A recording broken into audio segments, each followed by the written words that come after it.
Here are 7 bold predictions I believe will come true in the Pokemon market in the future. I made a video previously about this a couple months ago and you guys really liked the video and a lot of you guys asked for me to make a part 2. So here it is, a part 2. So we have a lot of things to break down in this video. So I don't want to waste your time. Let's just begin. But before we do, I just want to quickly say, please do consider subscribing if you do enjoy the content. And if you have any other video requests, make sure to leave them in the comments. But anyways, let's begin. All right, so number 7 is that Vintage will stagnate and it will hit a ceiling. It will struggle to go up more in the future. Now, what do I mean by this? Well, what I mean by this is that unlike a lot of other franchises, Pokemon is constantly improving. You see, there are other franchises like Marvel or Star Wars where they bring out a new movie and none of us even hear about it because it's just so boring. The classics are always the best, right? Like episode 1 to 3 or 4 to 6, those are the best ones, right? Or Marvel movies. A lot of people don't like modern Marvel movies. The thing about Pokemon is it is completely different. It flips the table completely.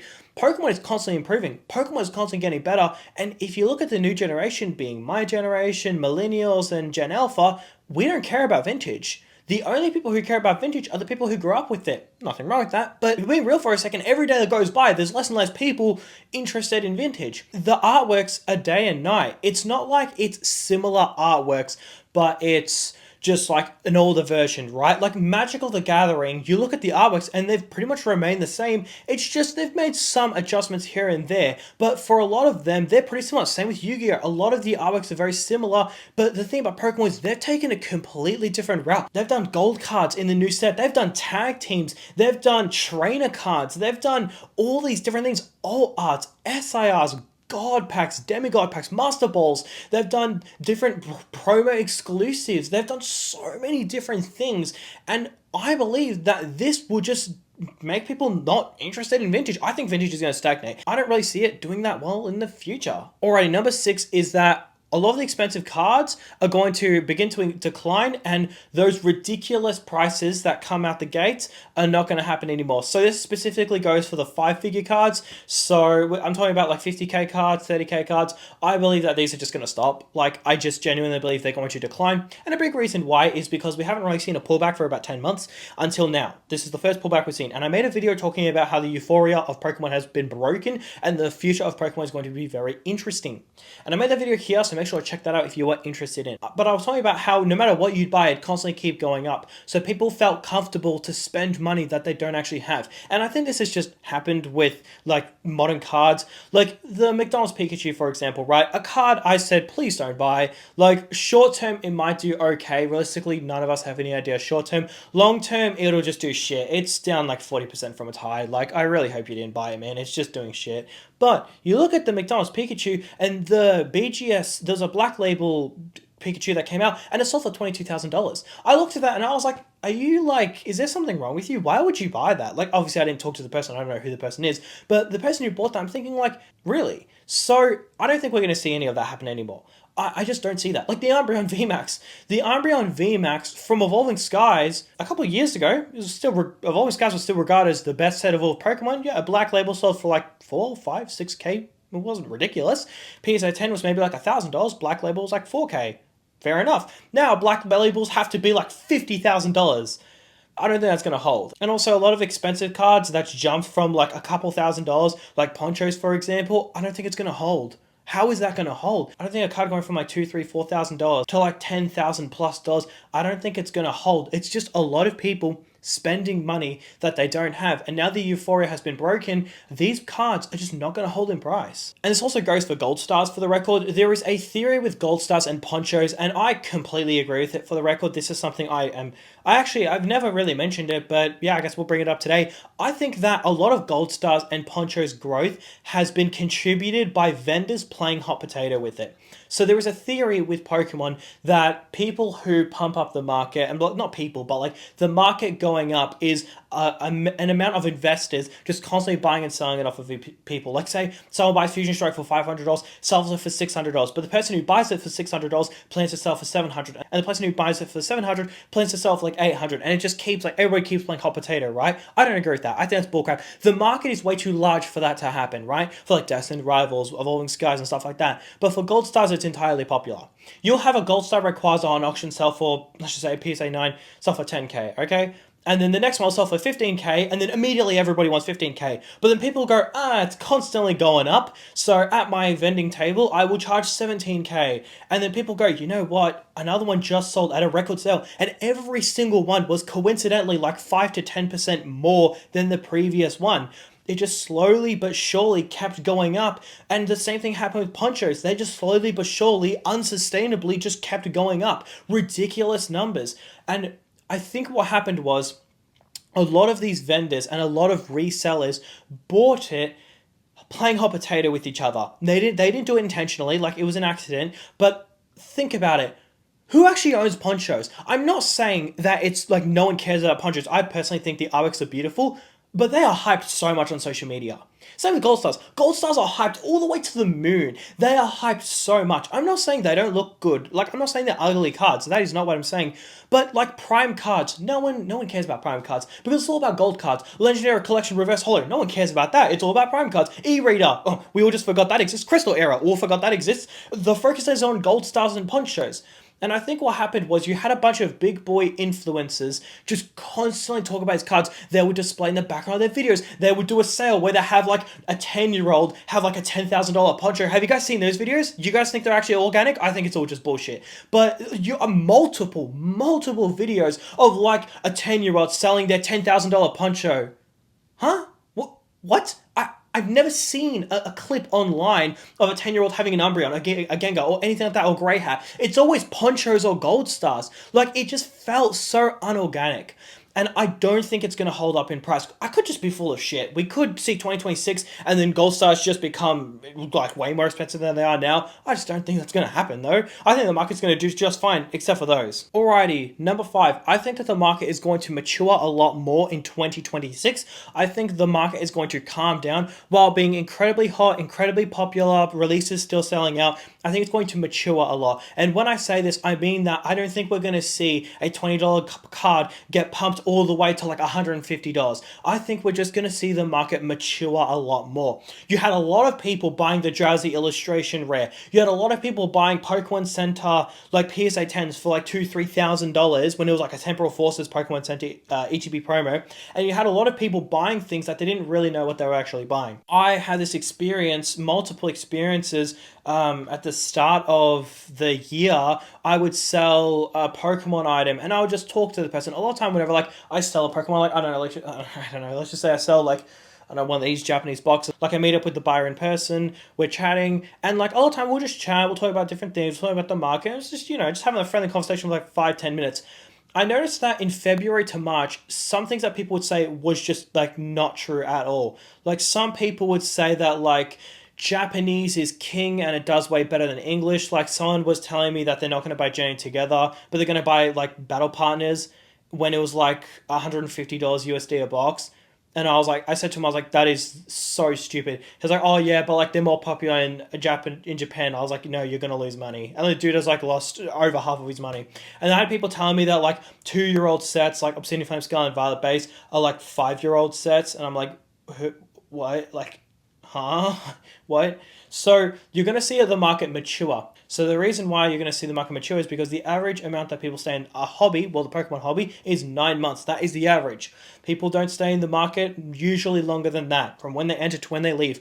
And that time has expired. That time is over, which means we're going to see a lot of people leave the hobby, and then you're going to see the market mature a lot more. I think the market's still going to do absolutely phenomenal. I think it's still going to be absolutely hot, but I think it's going to mature a lot more. You're going to be seeing a lot less stupid pump and dumps, and you're going to have a lot less dumb people falling for stupid things, buying a $2 card, but then $300 as a PSA 10 because it's difficult to grade and it comes out of a lunchbox. No one cares, mate. Just because it's got a low pop doesn't immediately mean it's going to be a $500 card as a PSA 10.